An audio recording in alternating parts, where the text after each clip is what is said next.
Dahulu orang berkata, buat apa cari uang banyak-banyak, kan tidak dibawa mati. Malam ini saya ingin berkata, kalau boleh carilah uang yang banyak dan bawa mati.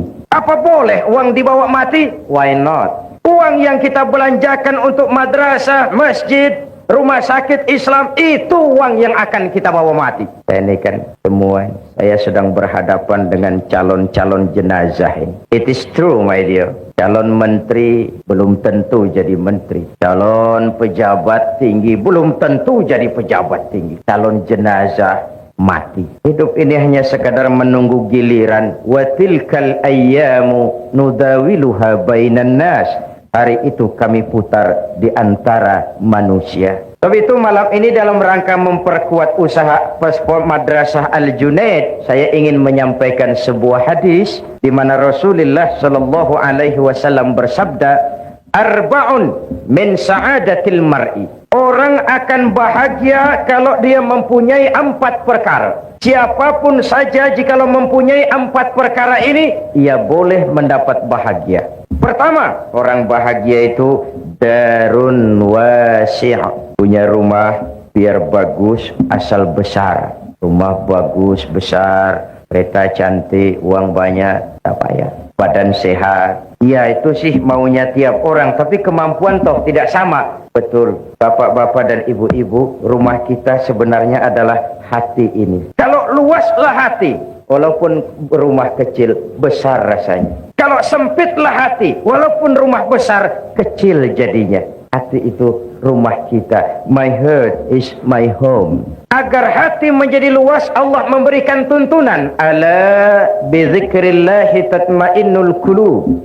Dengan banyak zikir kepada Allah, ingat dengannya, melaksanakan perintahnya, meninggalkan yang dilarangnya, hati tenang, jiwa lapang, batin tentram, dan itulah tangga utama untuk mencapai bahagia. Apalah artinya rumah bertingkat, uang banyak berlipat-lipat, istri pun tak kurang cantik memikat, kadang jumlah pun 4, tapi tiap hari kiamat. Tak ada ketenangan, tak ada ketenteraman. Ala bizikrillahi tatmainnul qulub. Dengan banyak zikir kepada Allah, melaksanakan perintahnya, meninggalkan yang dilarangnya, ketenangan tercapai, kebahagiaan terwujud. Islam ini agama yang mengajarkan keseimbangan. Bekerjalah kamu sebagaimana harusnya kamu bekerja. Berusahalah kamu sebagaimana harusnya kamu berusaha. Tapi di sebalik itu jangan lupa minta tolong kepada Allah. Karena apa?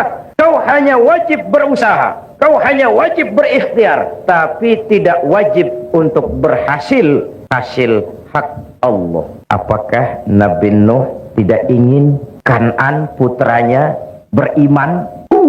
Ingin sekali. Apakah Nabi Ibrahim tidak ingin orang tuanya yang bernama Azar beriman saja? Ingin sekali. Atau apakah Nabi Muhammad tidak ingin paman beliau Abu Jahal dan Abu Lahab beriman saja? Luar biasa inginnya. Kalau sejarah menjelaskan kemudian Kan'an putra Nabi Nuh kafir, Azar bapak Ibrahim adalah produsen berhala, dan Abu Jahal, Abu Lahab habis-habisan menentang Nabi, itu indikasi manusia wajib berusaha. Kepastian adalah hak Allah Subhanahu wa ta'ala. Islam bukan agama orang pemalas yang selesai sholat lalu berpangku tangan menunggu keajaiban, menghitung bintang di langit sambil mengumpulkan jikalau andai kata umpama misalnya. Tidak. Tapi Islam juga bukan agama orang sombong yang setelah berusaha lalu tidak memerlukan Allah. Islam mengajarkan keseimbangan. Semakin dekat kita dengan Allah, semakin tercapai ketenangan batin. Semakin terbentuk ketenangan batin, semakin mudah meraih bahagia. Satu. Yang kedua, orang bahagia itu kata Nabi, markabun syariah, punya kendaraan yang cepat. Kendaraan itu apa? Alat transportasi. Tujuannya apa?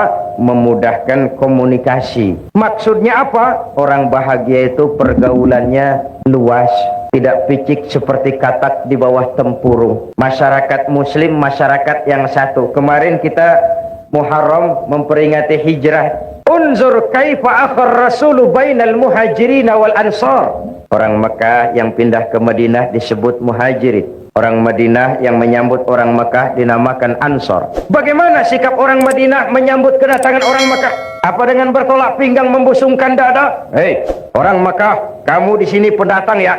Tidak. Membaur, melebur menjadi ummatan wahidah yang diikat dengan tali-tali akidah.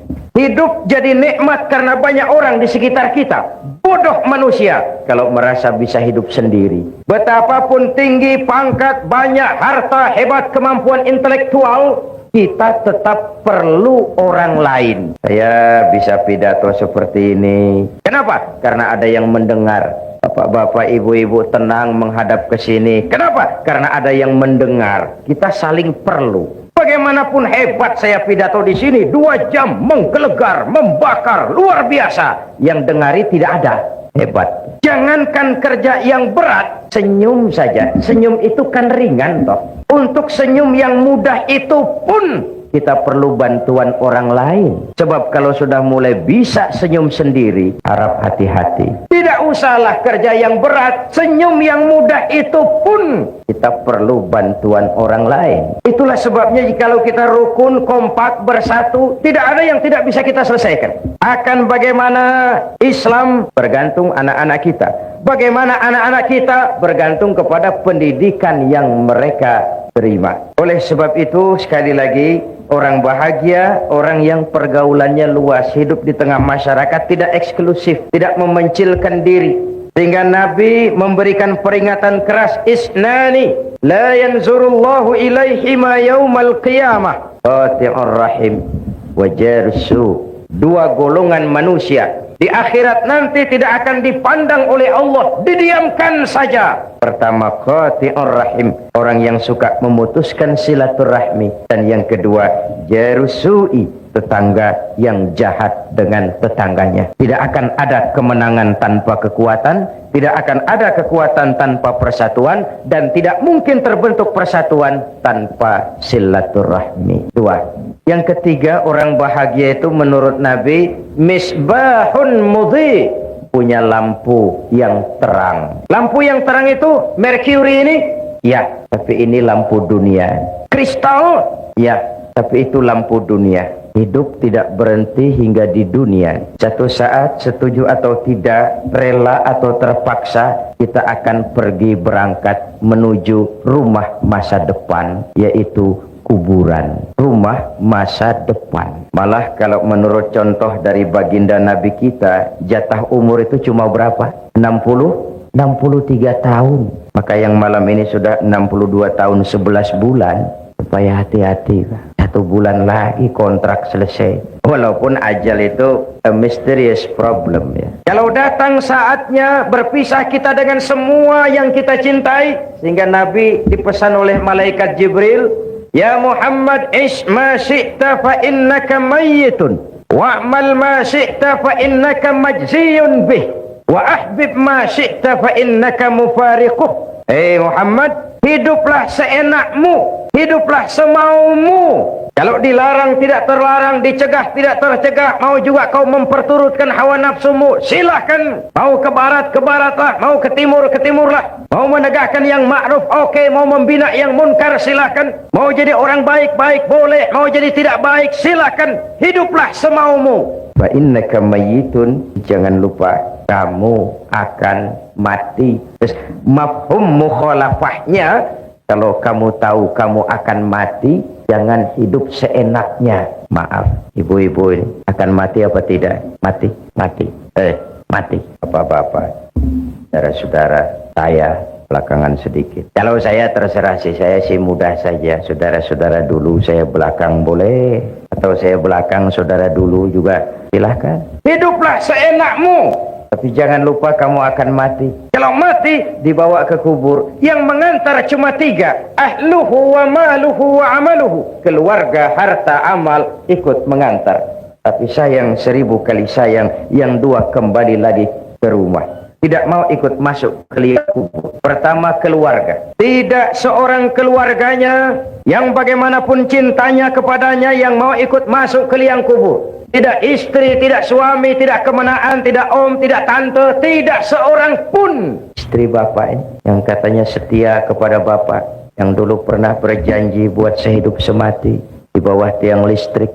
Dulu dia berkata, Bang, apalah artinya hidup ini tanpa engkau di sisiku, Bang. Dulu jangan berharap Bapak masuk liang lahat, istri Bapak akan mau ikut masuk ke dalam. Matanya yang sebelah kiri memang menangis, yang sebelah kanan cari ganti. Siapa? Oh, dunia. Harta jangankan kereta pun cuma parkir di pelataran mau kubur. The best friend, teman terbaik yang ikut masuk menemani kita, amal. Misbahun mudhi, lampu yang terang, ay amalun soleh. Amal yang kita kerjakan di dunia ini, itu yang akan jadi lampu penerang di alam barzah. Merkuri ini tidak mampu menerangi gelapnya alam kubur. Kristal ini tidak mampu menerangi gelapnya alam barzah. Sedangkan di sana ada kehidupan dan kita perlu penerang. Apa penerangnya? Amalun soleh. Bapak bantu Madrasah Al-Junaid. Saya Rp1.000. Rp1.000 terang. Merkuri. Saya Rp500. Kecil sedikit. Saya Rp1. Lilin.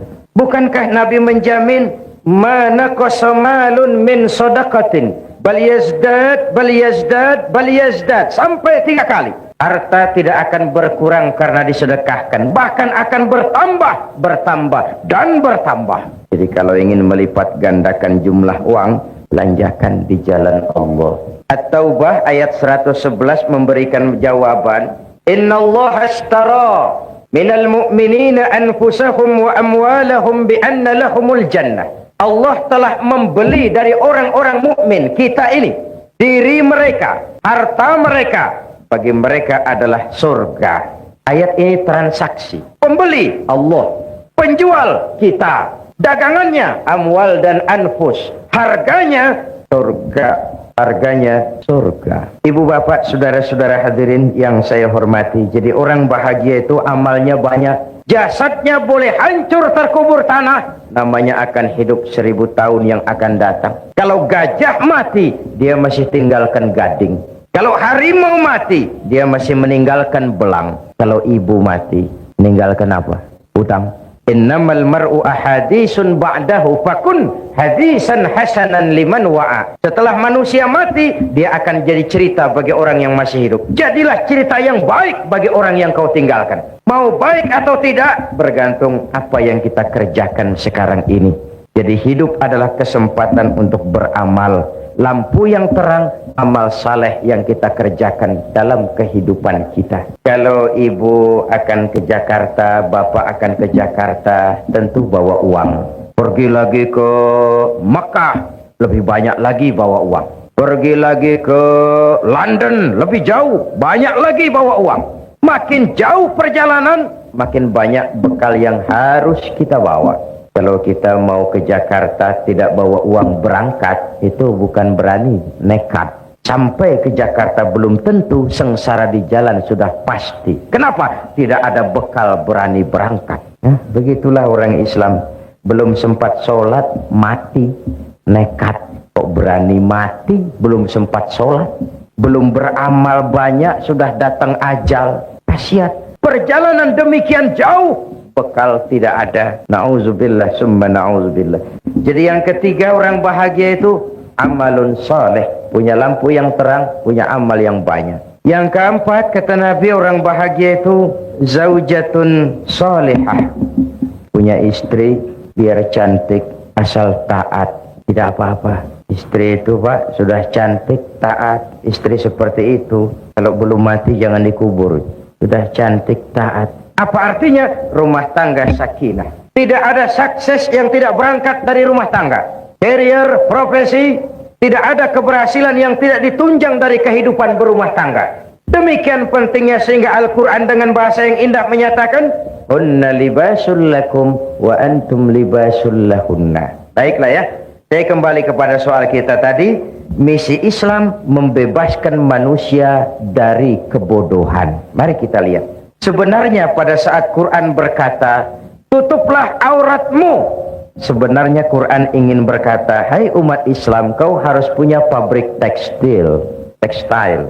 Kalau Islam mengajarkan kebersihan adalah bagian daripada iman, sebenarnya Islam ingin berkata, hai umat Islam, kuasai teknologi canggih, temukan mesin pembersih, dirikan pabrik deterjen.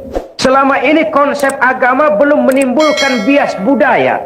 Sebagaimana ibadah pun kita sering terjebak kepada rutinitas. Sholat, kita sholat, puasa, selain Ramadan ditambah Senin Kemis. Haji kalau mampu mondar mandir ke Mekah. Tapi sejauh mana asar pengaruhnya dalam membentuk kepribadian, kita tidak pernah mengadakan penilaian.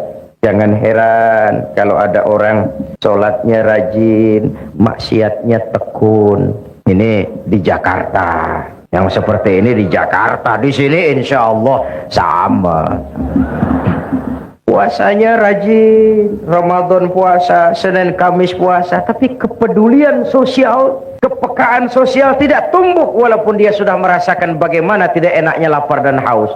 Kepada yatim kejamnya luar biasa. Haji mondar-mandir ke Mekah, tapi wawasannya tetap picik seperti katak di bawah tempurung. Kita bukan tidak bisa syahadat, kalau syahadat lancar, tahlil mantap. La ilaha illallah, la ilaha illallah, la ilaha illallah. Tapi just decoration only. Kalimat itu sering kering, tanpa ruh, tanpa jiwa, tanpa semangat. Padahal di situ ikrar monoloyalitas. Bukan sekadar ucapan formal pada saat orang masuk Islam. Ikrar.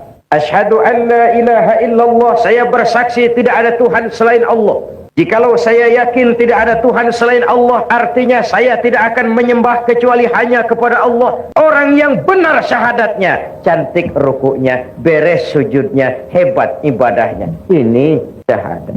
Saya bersyukur saudara-saudara saya muslimin di Singapura ini ibadahnya cantik, beres. Surau masjid-masjid di Singapura ini saya tahu selalu penuh dengan sholat berjamaah, terutama subuh. Saya tahu saya subuh sering lewat sini. Kalau sudah subuh di sini masjid penuh sampai keluar. Tidak ada yang masuk, keluar. Syahadat membentuk kepribadian. Kalau saya yakin tidak ada Tuhan selain Allah, saya tidak akan minta tolong kecuali hanya kepada Allah. Saya tidak akan menggantungkan hidup kecuali hanya kepada Allah. Saya tidak akan minta rizki kecuali hanya kepada Allah. Saya tidak akan pernah takut kecuali hanya kepada Allah. Meresap ke dalam jiwa, membentuk kepribadian, menjadi warna dari seluruh kegiatan hidup manusia. Disitulah nilai iman yang tertinggi, merasakan kehadiran Allah dekat dalam hidup. Kemanapun saya pergi, dimanapun saya berada, kalau saya sendiri, yang kedua Allah. Kalau saya berdua, yang ketiga Allah. Kalau saya bertiga, yang keempat Allah. An ta'budallaha ka'annaka tarah. Itu sumber daya kontrol yang paling efektif, merasakan kehadiran Allah dekat dalam hidup. Ibu-ibu, bapak-bapak dan saudara-saudara yang saya hormati, mari kita lihat. Tadi tajuk awalnya, umatku hanya bisa baik dengan ilmu dan harta, dengan pendidikan dan ekonomi. Kita hidup karena harapan. Kita ingin anak-anak kita lebih baik daripada kita. Dan untuk itu kita orang tua berkorban agar mereka bisa melanjutkan pendidikan. Sementara Madrasah Al-Junaid ini dibangun tahun 27. Jumlah muridnya sudah lebih banyak daripada jumlah tempat belajarnya, sehingga tidak mampu lagi untuk menampung. Dan itu saya katakan tadi, pengembangannya, keberadaannya, kelangsungan hidupnya, tanggung jawab kita bersama. Tidak sekadar tanggung jawab pengurusnya, tanggung jawab kita bersama-sama. Nah, tidak cukup membangun madrasah hanya dengan ilmu, wal mal, juga dengan harta. Sebab itu di dalam kitab Durratun Nasihin ada riwayat nanti di akhirat. Ibu-ibu sudah pernah ke akhirat? Belum? Belum, sama. Mau ke akhirat? Kalau mau saya daftar, besok berangkat. Di akhirat, menurut kitab Durratun Nasihin, ada 4 golongan manusia bertengkar di depan pintu surga. Masing-masing mereka merasa punya hak masuk lebih dahulu ke dalam surga. Haji mabrur, orang mati syahid, ulama, dan orang kaya yang pemurah. Bertengkar. Kata yang haji mabrur, saya lebih dulu masuk surga. I am the first. Kata yang mati syahid, tidak bisa, saya lebih dulu. Kata yang pemurah kaya, tidak mungkin, saya lebih dulu. Bertengkar. Akhirnya Allah mengutus malaikat Jibril. Bril. Ini bahasa Zainuddin. Di hadisnya tidak begitu. Jangan nanti kok ini tidak bril sih. Ini bahasa Zainuddin, Pak. Supaya live. Jibril, labbaik ya Rabb. Coba kamu turun. Tanya itu. Kenapa mereka bertengkar di depan pintu surga? Cepat. Oke, bos. Ini juga bahasa Zainuddin. Turun Jibril. Saudara, kenapa bertengkar di sini? Ya Jibril, maafkan. Kenapa? Setiap kami merasa punya hak lebih dahulu masuk ke dalam surga. Oh, begitu. Iya. Oke. Apa yang menyebabkan tiap kamu merasa punya hak lebih dahulu masuk ke dalam surga? Coba saya tanya, amal kamu satu-satu. Kamu yang pertama, apa? Jibril. Apa? Sebentar, saya minum dulu. Sudah? Ya. Bagaimana? Saya ini... kenapa kamu merasa berhak lebih dahulu masuk surga? Saya waktu di dunia itu pergi haji. Lalu? Alhamdulillah, haji saya mabrur. Kemudian?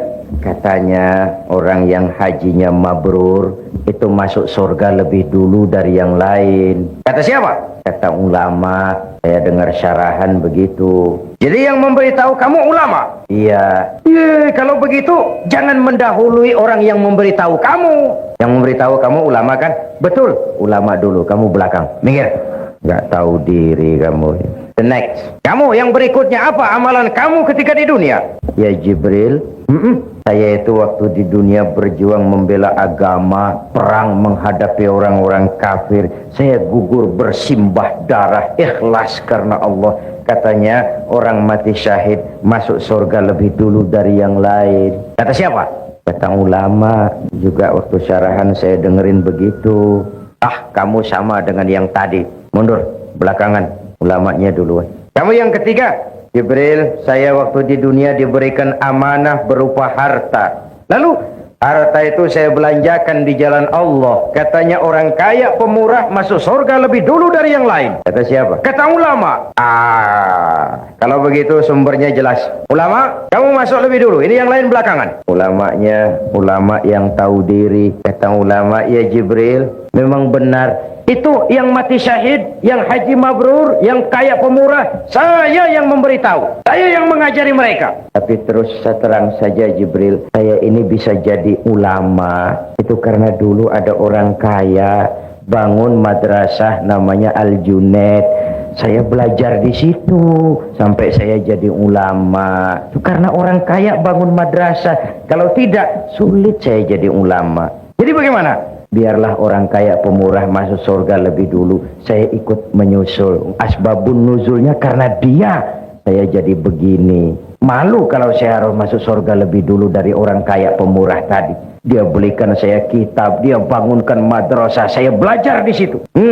Kalau memang begitu permintaan kamu, oke, silakan. Kamu orang kaya pemurah, masuk lebih dahulu. Ini yang ulama ikut. Jadi bapak-bapak, ibu-ibu, walaupun kita bukan ulama, ada harapan masuk surga lebih dulu dari ulama. Kalau madrasah Al-Junaid dibantu. Sudah jadi ulama tidak, bakhil, pakai apa ke surganya? Nah, di dalam sebuah hadis qudsi Nabi Allah Subhanahu wa taala berfirman, "Uhibbu ahlas sakha wa hubbi lil faqiris syaqi ashad." Aku cinta orang pemurah, orang yang suka berderma, tapi aku lebih cinta orang miskin yang pemurah. Orang kaya pemurah Allah cinta. Orang miskin pemurah Allah lebih cinta. Kenapa? Kondisi. Orang kaya sodako 1.000 ringgit. Orang miskin sodako 1.000 ringgit. Sama 1.000 ringgitnya, tapi pahalanya lebih besar yang miskin itu. Sebab apa? Buat si miskin 1.000 ringgit dia harus peras keringat banting tulang. Pergi pagi pulang petang cari nafkah. Dia berani seperti beraninya yang kaya itu tadi. Nah, sehingga pada waktu Nabi Sulaiman jihad, beliau mengadakan mobilisasi dana. Sebaca malam ini mengedarkan derma. Yang memberikan sumbangan derma tidak hanya manusia, jin, binatang ikut memberikan sumbangan. Menyumbang semua. Mula-mula datang gajah. Gajah nyumbang kerbau. Datang kerbau. Kerbau menyumbang kambing. Datang kambing. Kambing menyumbang ayam. Datang ayam. Ayam menyumbang burung. Datang burung, burung menyumbang belalang. Terakhir datang belalang, nyumbang semut, semut yang kecil. Gajah yang menyumbang kerbau, melihat belalang nyumbang semut, senyum sinis. Hei belalang, semut terlalu kecil. Untuk apa Sulaiman kau berikan semut? Lihat aku nyumbang kerbau, kata gajah. Nabi Sulaiman senyum lalu beliau bersabda, al-hadiyatu biqadril muhdi. Pemberian itu sesuai dengan kemampuan yang memberi. Kalau kamu gajah menyumbang kerbau, pantas kamu besar, sumbangannya besar. Kalau kamu belalang menyumbang semut, wajar kamu kecil, sumbangannya kecil. Jadi kau jah, walaupun nyumbang kerbau jangan sombong jah. Kamu besar, sumbangannya besar. Yang aneh itu ada gajah nyumbang semut. Orangnya kaya, keretanya banyak, uangnya banyak. Datang panitia pembangunan Madrasah Al-Junaid, ringgit. Gajah nyumbang kerbau. Saya percaya malam ini di sini banyak gajah-gajah ini, Pak. Mudah-mudahan Al-Junaid dapat kerbau. Ibu bapak saudara-saudara hadirin yang saya hormati, jadi hanya dengan semangat ilmu maka nilai amal itu bisa kita harapkan. Kata orang, dengan ilmu hidup jadi mudah, dengan seni hidup jadi indah, dengan agama hidup jadi terarah. Dengan ilmu hidup jadi mudah. Bapak-bapak yang duduk di sebelah sana tentu tidak jelas melihat ke sini, bisa melihat ke layar. Kemudahan ini karena ilmu. Dahulu kalau ada syarahan ya paling 2-3 ribu orang yang dengar. Sekarang dengan audio visual bisa ratusan ribu bahkan jutaan manusia mendengar pengajian, mengikuti syarahan. Dahulu tahun 50-an orang pergi haji itu 6 bulan, zaman unta. Sekarang 1 minggu pun bisa kalau haji yang pas bandrol itu, pas-pasan. Bahkan menurut pabrik puing tahun 2030 dari sini ke Jeddah itu sudah bisa ditempuh dalam 1 jam 35 menit. Sehingga untuk umroh bisa 1 hari pulang pergi. Kenapa? Kemudahan itu karena ilmu. Manusia tidak punya sayap, tapi dengan ilmunya dia bisa terbang lebih tinggi dari burung. Manusia tidak bernapas dengan insang seperti ikan, tapi dengan ilmunya dia bisa menyelam lebih dalam daripada ikan. Kemudahan-kemudahan ini muncul karena kemajuan ilmu. Nah, bidang yang dikelola oleh Al-Junaid adalah mewariskan ilmu-ilmu agama kepada anak-anak kita. Yang kita semua tahu, agama itu bukan sekedar pelengkap tapi pedoman di dalam kehidupan kita semua. Dengan ilmu hidup jadi mudah, dengan seni hidup jadi indah. Dengan seni hidup jadi indah. Saya di Indonesia belakangan ini sedang menggalakkan pagelaran nada dan dakwah untuk mengantisipasi kecenderungan remaja kepada musik. Jadi dakwah syarahan ini bergandeng dengan musik yang bernafaskan agama. Kadang-kadang dengan soneta grupnya Roma Irama, kadang-kadang dengan Bimbo, kadang-kadang dengan Nasyidah Ria Semarang. Ibu-ibu, bapak-bapak, saudara-saudara hadirin yang saya hormati, memang dia alatul malahi, tapi kalau tidak membuat orang jadi lalai, menimbulkan semangat, itu juga merupakan bagian. Innallaha jamilun yuhibbul jamal.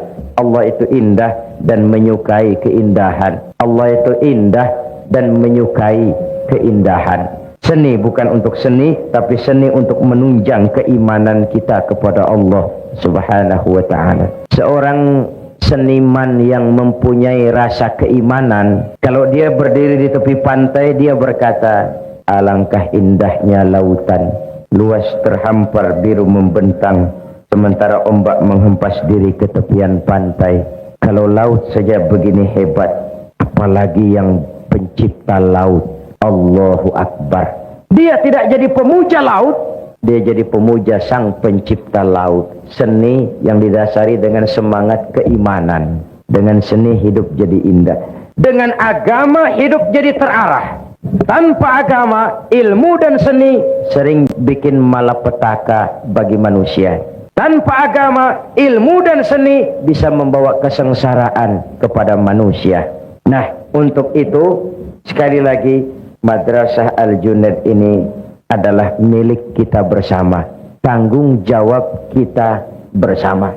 Umatku hanya bisa jadi baik dengan ilmu dan harta. Kalau ilmu konteks kaitannya adalah keimanan, maka harta adalah kebersamaan. Yang saya katakan tadi, ringan harus sama kita jinjing, berat harus sama kita pikul. Kalau kita mau rukun, kompak, bersatu, tidak ada yang tidak bisa kita kerjakan. Tapi kalau berpecah belah, apa yang bisa kita lakukan? Alaika bil jamaah, fa innama ya'kulu dhi'bu minal ghanamil qasiyah. Hendaklah kamu selalu berjamaah, rukun, kompak dan bersatu. Sebab serigala hanya akan memakan kambing-kambing yang berpisah dari rombongannya. Serigala hanya akan memakan kambing-kambing yang berpisah dari rombongannya. Carilah dunia, carilah uang, carilah kedudukan, tapi jangan tujuan. Itu sekadar alat untuk menunjang ibadah kita kepada Allah Subhanahu wa ta'ala. Ibu-ibu, bapak-bapak, saudara-saudara, belum lama ketika saya di Jawa Timur mengadakan tabligh akbar bersama misi kesenian Islam Xinjiang dari Cina, ke tempat saya menginap datang seorang tamu istimewa, Mr. Spalding, konsuler dari kedutaan Amerika di Jakarta. Dia tanya saya, bagaimana pendapat Pak Zainuddin tentang sikap Amerika terhadap Islam dan bagaimana pengalaman Bapak berdakwah di Amerika. Saya katakan, begini Om Spalding, Amerika selama ini melihat Islam bukan dari konsepnya, tapi dari tingkah laku orang-orangnya yang kebetulan tidak sesuai dengan ajaran Islam. Kalau Tuhan mau jujur, Tuhan lihat Islam dari konsepnya, Tuhan tidak akan punya kesan bahwa Islam is teroris, Islam is ekstremis. Tidak. Dia tanya, kenapa kerukunan antar umat beragama di Indonesia terjalin dengan baik? Ya, karena kami umat Islam mayoritas. Tuhan boleh lihat dimanapun saja di dunia ini, kalau umat Islam mayoritas, orang luar bisa hidup dengan tenang, aman, damai, dilindungi undang-undang dan tidak pernah diganggu. Kesan mereka selama ini, we are extremists, we are terrorists. Nah, kita umat Islam punya kewajiban moral karena kita adalah iklan daripada agama kita sendiri. Kita tidak perlu Islam baru, kita hanya perlu cara baru mengemas Islam. Kita hanya perlu cara baru memahami Islam, bukan Islam yang baru, tapi cara mengemas Islam. Itu yang kita perlukan. Ibu-ibu, bapak-bapak, saudara-saudara hadirin yang saya hormati, itulah sebabnya Nabi mengajarkan basyiru wala tunaffiru, yassiru wala tu'assiru. Gembirakan orang, jangan ditakut-takuti. Mudahkan persoalan orang, jangan dibikin sulit. Ini prinsip dakwah yang beliau kerjakan. Dakwah menyentuh, bukan menyinggung. Dakwah mengajak, bukan mengejek. Dakwah dengan argumen, bukan dengan sentimen. Dakwah itu zaklik, tidak personlik. Tujuannya mengajak dan bukan mengejek. Oleh sebab itu, maka yang kedua yang menjadi tuntutan jikalau kita bicara harta adalah kebersamaan. Kebersamaan dalam arti kekompakan, kesatuan, persatuan, dan kerukunan. Kalau ringan sama kita jinjing, berat sama kita pikul, selesai. Pesantren-pesantren besar yang ada di Indonesia, mulai dari Jawa Timur, Tebu Ireng, Tambak Beras, Lirboyo di Kediri, terus Gontor di Ponorogo, Assalam di Solo, Al-Ibris di Rembang, Al-Munawwir di Yogyakarta, sampai pesantren-pesantren di Jawa Barat. Itu tidak muncul besar sekaligus hanya dengan sim salabim abracadabra, tapi dimulai step by step, sedikit demi sedikit, karena need, satu keperluan, hajat umat, dan itu merupakan tanggung jawab kita bersama. Ibu-ibu dan bapak-bapak, saudara-saudara hadirin yang saya hormati, kita masih ingat tentu tentang, ya, kalau kemarin Barcelona, kita ingat Spanyol, Olimpiade. Kalau ingat Spanyol, kita ingat sebuah nostalgia. Apa yang dikatakan Nabi, la yabqa minal Islam illa ismun, wala minal Quran illa rasmun. Spanyol lah tempatnya. Satu contoh kejadian. Orang Spanyol, Islam tinggal kisah masa lalu, the last day of the world. Mereka kalau cerita kepada anak-anaknya, nah di sini dulu ada agama namanya Islam. Bila tuh mak? Dulu. Banyak orang Islam kalau sholat, hari Jumat sholat. Kapan itu mak? Dulu. Islam cuma cerita masa lalu. Nah, kita punya tanggung jawab moral. Bukan saja menjaga Islam ini, tapi mewariskannya kepada anak-anak kita. Sehingga sering saya contohkan dalam berbagai kesempatan, umat Islam di dalam kebersamaan itu bagaikan 5 jari ini. Jikalau dia rukun, kompak, bersatu, apa yang tidak terpegang. Tapi kalau berpecah belah, apa nak dipegang? Ini ibu jari. Siapa ini? Orang-orang yang memegang kekuasaan. Umaro, kerja apa saja kalau sudah diginikan oleh Umaro, lumayan. Diginikan, kiamat. Umaro. Sebab itu umat Islam melalui sholat berjamaah diajarkan. Umat Islam bukan umat yang ekstrim. We are not terrorists, we are not extremists. Macam mana sholat mendidik kita? Bagaimanapun kalau imam takbir, makmum takbir. Imam ruku, makmum ruku. Imam sujud, makmum sujud. It is loyalty. Asal imam benar. Tapi memang masyarakat Islam bukan masyarakat yang buta. Kenapa? Kalau imam keliru, mestinya ruku, imam sujud. Woi, salah. Tegur. Bagaimana menegurnya? Ada kaifiah, rule of the game. Subhanallah. Tidak boleh imam keliru, makmum emosi. Main pegang. Mam, salah. Kacau sholat. Kalau imam benar, makmum pasti ikut. Sekarang imam buang angin. Apa makmum lalu berkata, demi kesetiaan saya kepada imam. Imam buang angin, saya lebih keras lagi. Itu yang disebut taklidul a'ma. Di situ demokrasi. Imam buang angin, ke pinggir saja.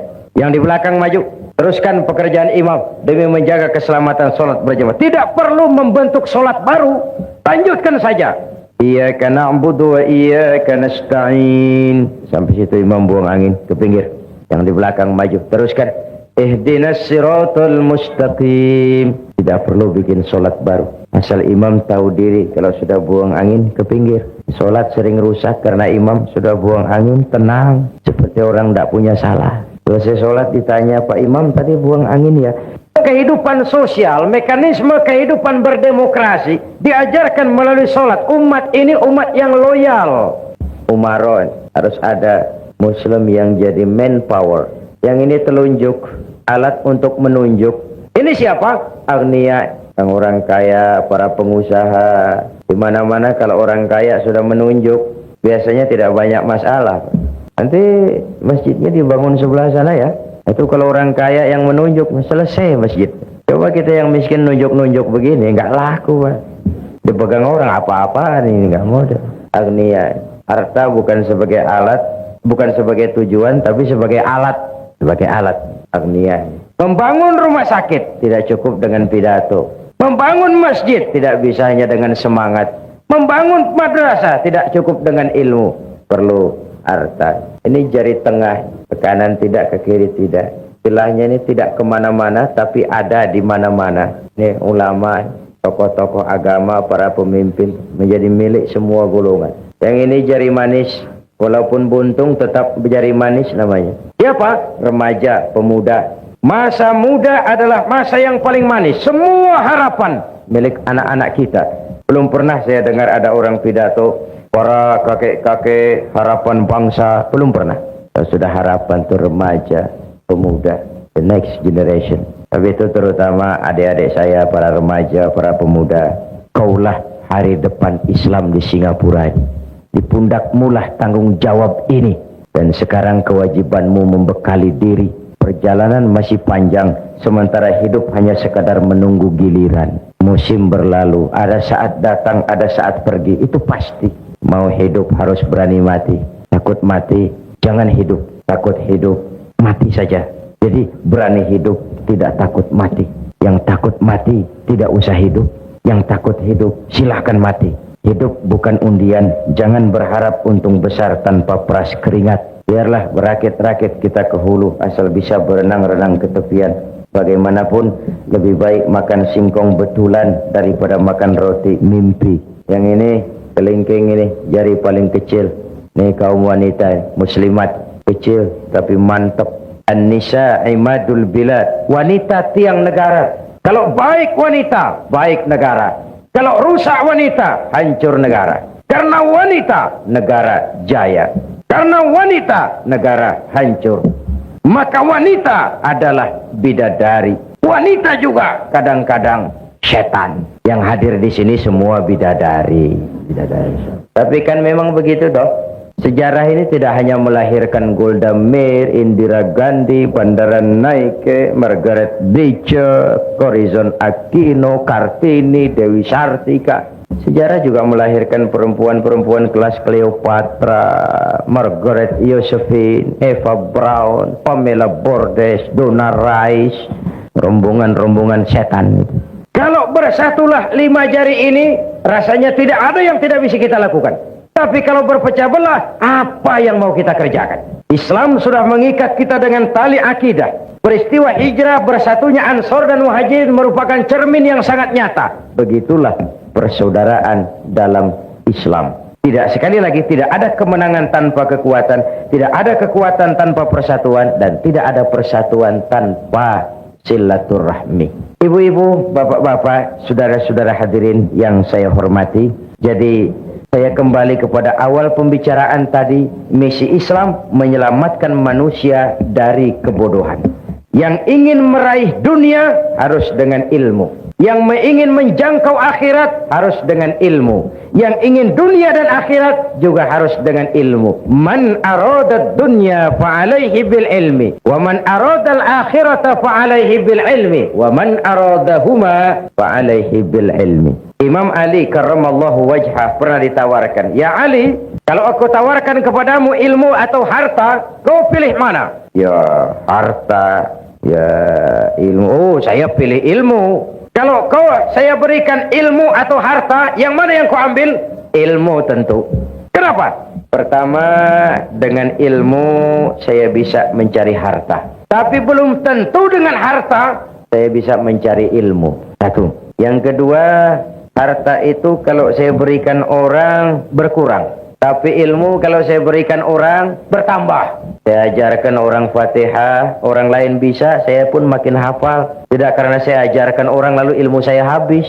Ajarin Fatihah, datang orang lain, "Pak, tolong saya diajar." "Oh, sudah tidak ada, Fatihah saya sudah habis, sudah diajar." Tidak ada. Tapi uang kita berikan kepada orang berkurang. Ilmu kita berikan kepada orang bertambah. Yang ketiga kata Imam Ali, ilmu menjaga kita. Harta kita yang jaga. Makin banyak harta, makin sulit menjaganya. Makin banyak materi, makin banyak pula penjaganya. Kadang-kadang tidur tidak nyenyak, teringat harta. Tapi ilmu, semakin banyak ilmu, semakin terjaga dan terpelihara diri. Sebab itu diingatkan oleh Nabi, "Inna akhsyaran nasi yaumal qiyamah la rajulun amkanahu Allahu li talabil ilmi falam yatlubhu." Orang yang paling menderita, orang yang paling rugi di akhirat nanti, orang yang oleh Allah diberikan kesempatan menuntut ilmu, tapi tidak digunakan kesempatan itu dengan sebaik-baiknya. Tidak ada yang bisa kita kerjakan tanpa ilmu. Bahkan kata Imam Ibn Ruslan, beramal pun tanpa dasar ilmu. Wa kullu man bighairi ilmin ya'malu a'maluhu mardudatun la tuqbalu. Beramal tidak dengan dasar ilmu, ditolak amalnya. Walaupun niat baik, tanpa ilmu bisa kacau. Contoh, dahulu di kampung saya ada 3 orang bodoh sholat di surau. Suraunya sudah tua, atasnya pagar, banyak tikus. 1 jadi imam, 2 jadi makmum. Waktu tahiyat, at-tahiyat, baru sampai tikus jatuh tepat di depan imam. Besar. Imam lantaran terkejut mau at-tahiyatul, tikus jatuh, rusak sholatnya. Temannya yang di belakang maksudnya baik, mau menegur, baik maksudnya. Cuma karena tidak ada ilmu, tidak mengerti bagaimana menegurnya. Lain pegang, sedang sholat tak boleh bercakap loh. Sudah 2 yang batal. Yang 1 mestinya selamat, malah berkata, "Untung saya diam saja," katanya. Akhirnya jadi ngobrol semua. Lain lagi anak kecil budak nih. Kata emaknya, "Nak, sholat kau sana." "Saya tak pandai sholat, Mak." "Kau ikut sajalah ayahmu. Apa yang bapakmu kerjakan, ikut sajalah." "Yalah, kalau ikut bolehlah." Sholatlah di belakang bapaknya. Sholat di balai bambu, tidak pakai tikar. Ketika sujud, hidung bapak terjepit bambu. Sakit dan terkejut, bapak teriak, "Aduh!" Anak di belakang ingat pesan maknya, "Oh, ikuti saja bapakmu." Anak malah pakai irama pula, "Aduh." Sudah pun anak mengadu, bapaknya menoleh ke belakang. Kata bapaknya, kau terjepit juga ya? Aduh, bercakap lagi, ngobrol lagi. Ini contoh ringan saja betapa beramal tidak dengan dasar ilmu. Walaupun niatnya baik, hasilnya jadi tidak baik. Umat Islam hanya akan berjaya, bisa berjaya dengan kekuatan ilmu dan kekuatan ekonomi. Dari sini kita berangkat untuk mengejar ketinggalan-ketinggalan kita. Dasar semangat landasannya tidak lain adalah iman dan ukhuwah, keyakinan dan kebersamaan. Karena iman kita hidup, untuk iman kita berjuang, dalam iman kita ingin kembali menghadap Allah. Membina madrasah Al-Junaid, membantu madrasah, berdamai buat madrasah, kalau bukan iman yang jadi tuntutan, sulit, berat. Sebagaimana hijrah Nabi dan sahabat ke Mekah, apa nak dicari? Menempuh gurun pasir yang gersang dan tandus, meninggalkan kampung halaman tempat di mana mereka dilahirkan dan dibesarkan. Harta yang dibawa sekadar yang mungkin dibawa. Seluruh keluarga yang berbeda akidah terpaksa to say goodbye, my dear. 450 kilo Mekah Madinah. Kalau siang panasnya membakar kulit, kalau malam dinginnya menusuk ke tulang sumsum. Apa yang mereka cari? Jawabannya sama dengan kalau saya berkata, Bapak Ibu malam ini datang ke sini. Apa yang dicari? Cuma sekedar ingin melihat makhluk bernama Zainuddin? Tidak, iman. Karena iman, Nabi dan sahabat meninggalkan kampung halaman. Karena iman, mereka tinggalkan harta benda. Karena iman, mereka pisah dengan semua keluarga. Kalau iman sudah bicara, yang jauh terasa dekat, yang lemah jadi kuat, yang takut jadi berani. Kalau iman sudah bicara, sengatan terik matahari laksana sinar bulan purnama. Kalau iman sudah bicara, penjara bisa lebih indah dari istana. Bahkan tali gantungan laksana lambayan tangan bidadari. Itu yang dirasakan Abdul Qadir Audah. Itu yang dirasakan Hasan Al-Banna. Itu yang dirasakan Sayyid Qutub pada saat naik tiang gantungan. Karena iman, tiang gantungan laksana lambayan tangan bidadari. Karena iman kita hidup, untuk iman kita berjuang. Dalam iman kita ingin kembali menghadap Allah. Benteng pertahanan iman termasuk madrasah Al-Junaid, yang tempat kita menjaganya dan mewariskannya kepada anak-anak kita. Maka mantapkanlah keimanan dan pupuklah terus semangat kebersamaan. Ibu-ibu dan bapak-bapak, saya ini tadi dari airport langsung ke KBRI, terus langsung ke sini. Jadi memang belum rehat, masih cukup melelahkan, sedangkan acara sampai Senin malam insya Allah. Karena itu, ini sajalah dahulu jumpa kita malam ini. Insya Allah di lain kesempatan kita jumpa lagi. Pepatah mengatakan, wa qad yurja li jarhi sayfi bur'un wala bur'u lima jaruhal lisan. Kalau pedang lukai tubuh, masihkan ada harapan sembuh. Kalau lidah lukai hati, kemana obat hendak dicari. Untuk itu saya mohon maaf yang sebesar-besarnya. Semoga yang kita infakkan diterima Allah sebagai jariah, dan para pengurus madrasah Al-Junaid dimudahkan segala usahanya, sehingga rencana membangun madrasah Al-Junaid ini dapat menjadi kenyataan dalam waktu yang tidak lama. Terima kasih, mohon maaf. Usikum wa nafsi bitaqwallah. Wassalamualaikum warahmatullahi wabarakatuh. Mari kita berdoa. Semoga semua kita yang hadir di sini dikuatkan iman dan Islam, dikokohkan kesatuan dan persatuan, dimudahkan usaha dan dimurahkan rezeki untuk menunjang jalan ibadah kepada Allah. Ala hadhihi niyyah wa kulli niyyatin salihah wa ila hadratin nabi. Al-Fatihah. Bismillahirrahmanirrahim. Shiratal ladzina an'amta 'alaihim. Bismillahirrahmanirrahim. Alhamdulillahi rabbil alamin. Allahumma salli wa sallim ala sayyidina Muhammad wa ala alihi wa sahbihi ajma'in. Ya Latif ya Khabir, ya Sami'u ya Basir, ya man la yahtaju ila al-bayan wa tafsir, ya man bil ijabati jadir, innaka ala kulli shay'in qadir. Hajatuna ilayka kathir wa anta alimun biha wa basir. ألطف بنا فيما جرت به المقادير ودبرنا بأحسن تدبير ودبرنا بأحسن تدبير ودبرنا بأحسن تدبير بكل خير وعافية يا أرحم الراحمين. اللهم احفظنا فإنك خير الحافظين، وانصرنا فإنك خير الناصرين، وارزقنا فإنك أنت الغني المغني الفتاح الرزاق.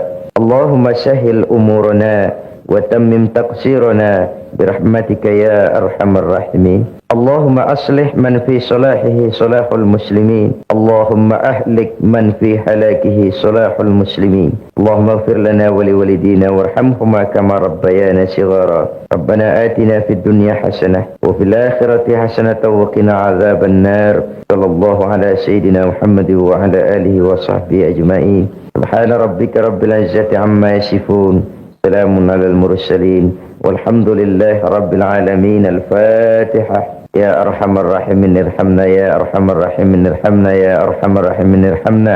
دعواهم فيها اللهم وتحيتهم فيها السلام. آخر دعواهم أن الحمد لله رب العالمين. تقبل الله منكم. السلام عليكم ورحمة الله وبركاته.